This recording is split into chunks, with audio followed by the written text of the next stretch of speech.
अस्सलाम वालेकुम स्टूडेंट्स, मैं हूं एहसान और आज हम बात करने वाले हैं स्फिंगोलिपिड्स के बारे में। तो आज हमारे पास टॉपिक ऑफ डिस्कशन क्या होने वाला है? स्फिंगोलिपिड्स। अब ये भी लिपिड्स की ही एक क्लास है और काफी इंपॉर्टेंट क्लास है ये स्फिंगोलिपिड्स। याद रखना, जब भी तुम नर्वस सिस्टम के बारे में पढ़ोगे, कौन सा सिस्टम है? नर्वस सिस्टम, चाहे वो सेंट्रल नर्वस सिस्टम हो चाहे वो पेरिफेरल नर्वस सिस्टम हो, तो आपको ये जो स्फिंगोलिपिड्स या इससे रिलेटेड जो नाम आगे हम लेक्चर में पढ़ने वाले वो कई जगह आपको देखने को मिलेंगे। तो ये भी हमारे पास लिपिड्स की ही एक क्लास है, लेकिन थोड़ा सा हट के क्लास है, तो इसको हमने समझना है। इसके बारे में जब बेसिक्स का हमें पता लग जाए तो फिर हमें चीजें आगे समझना ईजी हो जाती हैं। आज हम क्या करने वाले हैं? स्फिंगोलिपिड्स के बारे में। किसके बारे में? स्फिंगोलिपिड्स। अब ये जो स्फिंगोलिपिड्स है, इससे पहले हमने एक क्लास जो है ना बड़े तसल्ली से किया था ये क्लास को, और वो हमारे पास था ग्लाइसरोलिपिड्स। क्या थे हमारे पास? ग्लाइसरोलिपिड्स। अब आप लोगों को पता लग गया होगा कि ग्लाइसरोलिपिड्स क्या थे।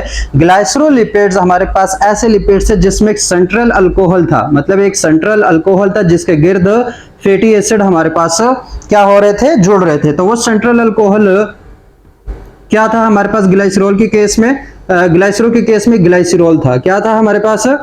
ग्लाइसरोल। बेसिक्स को समझो, आगे मुश्किल नहीं है। तो ग्लाइसरोलिपिड्स में ग्लाइसरोल एक सेंट्रल अल्कोहल था और ग्लाइसरोल 3 कार्बन वाला एक इस तरह का अल्कोहल था जिसके साथ 3 ही हाइड्रोक्सिल ग्रुप अटैच हुए थे। क्या अटैच हुए थे? Hydroxyl group.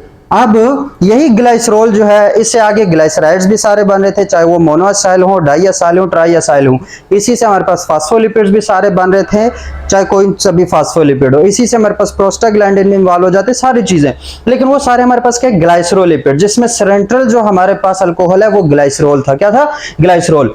इसी तरीके से हमारे पास स्फिंगोलिपिड्स में भी एक सेंट्रल अल्कोहल होता है। स्फिंगोलिपिड्स में भी एक सेंट्रल अल्कोहल होता है और उस अल्कोहल का नाम है स्फिंगोल। क्या नाम है? स्फिंगोल। अब तो थोड़ा थोड़ा समझ आ गया क्या कि इसमें सेंट्रल अल्कोहल ग्लाइसरोल था तो वो ग्लाइसरोलिपिड्स है, इसमें सेंट्रल अल्कोहल स्फिंगोल है तो स्फिंगोलिपिड्स हो गए। ठीक है, तो हमने इस स्फिंगोल को जो है इसका स्ट्रक्चर पहले समझना है कि व्हाट इज स्फिंगोल। तो स्फिंगोल हमारे पास बेसिकली 18 कार्बन वाला एक कंपाउंड है। कितने कार्बन वाला है?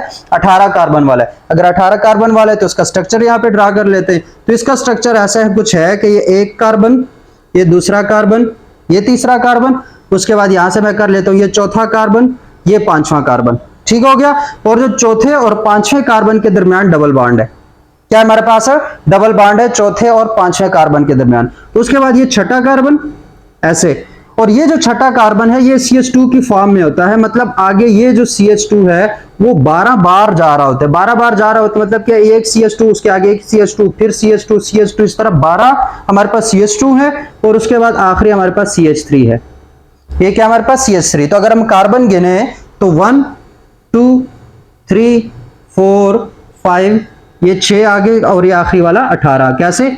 1 और 12 13, 13 और 1 14, 14 और 1 15, 16 17 और 18, 18 कार्बन वाला हो गया। उसके बाद जो कार्बन नंबर 1 है उसके साथ जुड़ा होगा OH ग्रुप। कौन सा ग्रुप अटैच है? OH ग्रुप है। इसी तरह जो कार्बन नंबर 2 है उसके साथ अमाइड ग्रुप अटैच है, NH2। कौन से वाला? NH2। तो ये हाइड्रोक्सिल ग्रुप है और ये वाला अमाइड ग्रुप है। नाम इसका मैं लिख लेता हूं। कौन सा ग्रुप है ये? अमाइड ग्रुप है। और उसके बाद कार्बन नंबर 3 पे भी OH ग्रुप अटैच हुआ होता है। क्या अटैच हुआ होता है? कार्बन नंबर 3 पे भी OH ग्रुप अटैच हुआ है। बाकी जगह वहां पे तुम लोग हाइड्रोजन लगा दो, जैसे यहां पर हमारे पास 2 हाइड्रोजन आएंगे, यहां पे 1 हाइड्रोजन आएगा, यहां पर भी 1 हाइड्रोजन आएगा, यहां पर डबल बॉन्ड है तो भी 1 हाइड्रोजन आएगा, इसके साथ CH2 है आगे वो भी पूरा और CH3 आखिरी है वो भी पूरा। तो ये जो हमारे पास स्ट्रक्चर आपको 18 कार्बन वाला नजर आ रहा है, जिसके कार्बन नंबर 1 पे भी OH ग्रुप है, कार्बन नंबर 2 पे भी NH2 ग्रुप है, कार्बन नंबर 3 पे OH ग्रुप है, फिर कार्बन नंबर 4 और 5 के दरमियान हमारे पास क्या है? डबल बॉन्ड है। तो ये वाला जो स्ट्रक्चर है इसको हम बोलते हैं स्फिंगोल। इस स्ट्रक्चर को हम क्या बोलते हैं? स्फिंगोल। सो इट इज स्फिंगोल। तो आपको इससे रिलेटेड जो मतलब स्ट्रक्चर है वो स्फिंगोलिपिड्स में भी मिलेगा। जैसे ये ग्लाइसरोल है और वहां से फिर जो भी स्ट्रक्चर बन रहे थे उसमें भी बेसिक स्ट्रक्चर आपको ग्लाइसरोल की तरह दिख रहा था, तो यहां पर ये स्फिंगोल है और इससे रिलेटेड आपको एक स्ट्रक्चर मिलेगा। तो ये हो गया स्फिंगोल। अगर इस स्फिंगोल की हम बात करते हैं तो स्कीमेटिक डायग्राम की मैं बात कर लेता हूं पहले।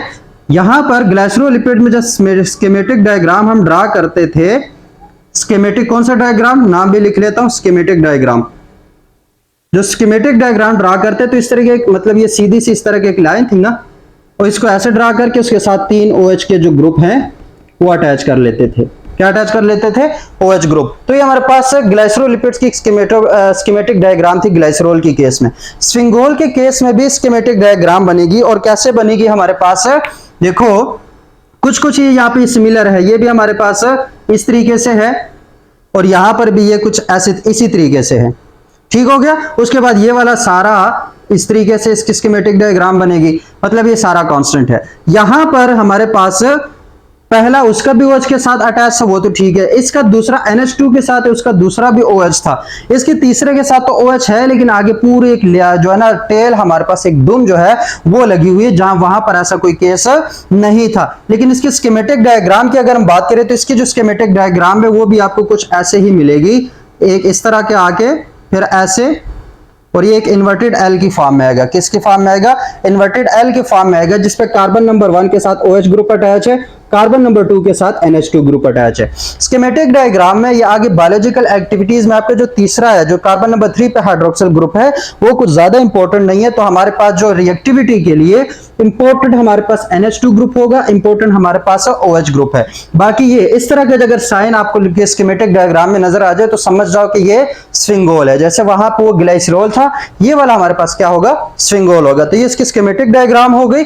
उसके बाद अब हम चलते हैं थोड़ा सा, क्योंकि हम स्फिंगोलिपिड्स को समझ रहे हैं, स्फिंगोल क्यों नहीं। तो जब ये स्फिंगोल क्या है, ये स्फिंगोल एक फैटी एसिड के साथ रिएक्ट करता है। किसके साथ रिएक्ट करेगा? फैटी एसिड के साथ रिएक्ट करेगा, तो उससे एक मॉलिक्यूल बनता है जिसको बोलते हैं सेरामाइड। उस मॉलिक्यूल को क्या बोलते हैं? सेरामाइड। ये काफी इंपॉर्टेंट मॉलिक्यूल है आपका। कौन सा वाला? सेरामाइड। क्यों? क्योंकि जितने भी आपके स्फिंगोलिपिड्स हैं, क्या है? जितने भी स्फिंगोलिपिड्स हैं, उन सब स्फिंगोलिपिड्स में सेरामाइड पाया जाता है। उन सब स्फिंगोलिपिड्स में आपके पास सेरामाइड होता है। क्या होता है? सेरामाइड। सो सेरामाइड को याद रखो। सेरामाइड कैसे बनता है? जब स्फिंगोल के साथ कोई फैटी एसिड रिएक्ट करता है। क्या रिएक्ट करता है? Fatty acid. अब हम सबको पता है कि फैटी एसिड का जो स्ट्रक्चर हमने बार बार पढ़ा कि उसके एक कोने पे कार्बोक्सिलिक ग्रुप होता है ऐसे, ठीक है, फिर एक लंबी सी चेन होगी 12 कार्बन वाली, 16 कार्बन वाली, 14 कार्बन वाली, 18 कार्बन वाली, या फिर 20 कार्बन वाली, जो भी एक लंबी सी चेन होगी, और जिसके आखिर में CH3 होगा। चाहे वो सैचुरेटेड फैटी एसिड हो, अनसैचुरेटेड फैटी एसिड हो, इसको फैटी एसिड वाले लेक्चर में फिर देख लो, वहां पे सारी चीजें। लेकिन एक बेसिक फैटी एसिड ऐसे ही होता है, ठीक है। जब ये फैटी एसिड स्फिंगोल के साथ रिएक्ट करता है तो सेरामाइड बनता है। कैसे? याद रखो, ये OH ग्रुप है। ये क्या है? OH ग्रुप है। अगर हम कार्बन नंबर 2 पे गौर करें, किस पे? मैं कह रहा हूं कि स्फिंगोल के जो रिएक्शन में या NH2 टेक पार्ट करेगा या OH पार्ट करेगा, ऐसा ही है। ये दो चीजें इंपॉर्टेंट है। तो जो कार्बन नंबर 2 पे अमाइड लिंक ग्रुप है, कौन सा वाला है? अमाइड ग्रुप है। उस NH2 को मैं यहां पे लिख देता हूं ऐसे, ये एक NH2 है। अब ये NH2 अगर इसको मैं खोल लेता हूं, so this will be 1H and this will be the second H। ठीक है, पीछे ये इसी के साथ जुड़ा हुआ, इधर देखो।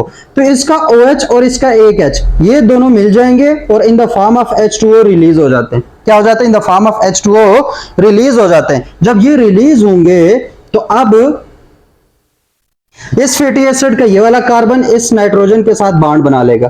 क्या बना लेगा? बॉन्ड बना लेगा। और इस बॉन्ड को हम क्या बोलते हैं? जरा याद करो, NC के साथ है और C आगे डबल बॉन्ड O है। इस बॉन्ड को हम बोलते हैं अमाइड लिंकेज। इस बॉन्ड को हम क्या बोलते हैं? Amide linkage. ग्लाइसरोल के केस में जब यहां पे फैटी एसिड जुड़ता था तो वहां पे अमाइड लिंकेज नहीं थी, वहां पे कौन सी लिंकेज थी? एस्टर लिंकेज थी। कौन सी वाली थी? एस्टर लिंकेज थी, जिनमें बीच में इस कार्बन और दूसरे कार्बन के बीच में ऑक्सीजन आ रहा था। यहां पे इस कार्बन और इस वाले कार्बन के बीच में नाइट्रोजन आ रहा है, तो ये हमारे पास कौन सी लिंकेज होगी? अमाइड लिंकेज होगी। कौन सी वाली लिंकेज होगी? अमाइड लिंकेज होगी। सो यहां पर मैं, अगर ये NH2 है, इसका एक H रिमूव हो गया in the form of H2O, और उसके बाद ये आगे से जुड़ गया एक फैटी एसिड के साथ। ये आगे लंबी सी एक चेन है, उसके आखिर में CH3 है, मतलब ये एक फैटी एसिड है। तो ये जो स्ट्रक्चर बनेगा, मतलब अब यहां पे अमाइड लिंकेज है। सेरामाइड में क्या है? फैटी एसिड और स्फिंगोल के दरमियान कौन सी लिंकेज है? अमाइड लिंकेज है। तो इस अमाइड लिंकेज के थ्रू हमारे पास जो फैटी एसिड है वो कार्बन नंबर 2 के अमाइड ग्रुप के साथ अटैच हो गया और ये एक स्ट्रक्चर बन गया। इस स्ट्रक्चर को, जिसमें फैटी एसिड भी अब स्फिंगोल के साथ अटैच है, इस स्ट्रक्चर को हम बोलते हैं सेरामाइड। इस स्ट्रक्चर को क्या बोलते हैं? सेरामाइड। सो ये जो सारा स्ट्रक्चर है जिसमें स्फिंगोल और यहां पर कोई भी फैटी एसिड अमाइड लिंकेज के जरिए अटैच हो, वो हमारे पास सेरामाइड होगा। और हर एक स्फिंगोलिपिड, चाहे कोई भी टाइप ऑफ स्फिंगोलिपिड उठा लो, उसमें ये वाला स्ट्रक्चर आपको बेसिक मिल जाएगा। तो यहां तक जब सारी चीजें सेम है, तो फिर क्वेश्चन उठता है कि स्फिंगोलिपिड्स की इतनी सारी टाइप्स कैसे बनती हैं? तो वो भी इजी है, उसी को हम डिस्कस करेंगे। रिएक्शन के लिए हमारे पास क्या चीज रह गई थी? कार्बन नंबर 1 OH पे। ये वाला रिएक्शंस में इन्वॉल्व नहीं होता ज्यादा, इसलिए बता रहा हूं। कार्बन नंबर 1 ऑफ सेरामाइड, उसका OH ग्रुप अभी भी फ्री है। क्या है? फ्री है, तो रिएक्शन में टेक पार्ट हो सकता है। तो यहां पे जब रिएक्शन होगा तो यहां पे कोई पोलर मॉलिक्यूल आके जुड़ेगा। क्या जुड़ेगा? पोलर मॉलिक्यूल या पोलर कंपाउंड की बात करता हूं, वो आके जुड़ सकता है। जैसे कि फास्फेट है, फास्फेट पोलर है, तो वो फास्फेट आके यहाँ पे जुड़ सकता है। जैसे कि हम फास्फोलिपिड्स की बात कर रहे थे, किसकी बात कर रहे थे? फास्फोलिपिड्स की। तो वहां पर कार्बन नंबर 3 पे हमने फास्फेट कोलिन, अगर याद हो, फास्फोकोलिन, वो आके जुड़ गया था, उसकी वजह से फास्फेटिडाइल कोलिन बन गया था। फास्फेटिडाइल कोलिन में तो ये चीज हमने डिस्कस की थी। इसी तरह फास्फेट के साथ क्या था? एथेनॉल अमीन था। तो ये सारी चीजें थी, तो वो पोलर है हमारे पास। वो अगर यहाँ पे आके जुड़ गया तो डिफरेंट टाइप ऑफ स्फिंगोलिपिड बनेगा। अगर फास्फेट कोलिन बन गया तो डिफरेंट होगा। फास्फेट हमारे पास इनोसिटोल आ गया तो डिफरेंट होगा। फास्फेट एथेनॉल अमीन आ गया तो डिफरेंट हो जाएगा, लेकिन एक पोलर हमारे पास मॉलिक्यूल के बेस पे। तो इसी नेचर ऑफ पोलर मॉलिक्यूल के बेस पे हम क्लासिफाई कर सकते हैं स्फिंगोलिपिड्स को। कितने टाइप्स में अभी डिस्कस कर लेते हैं।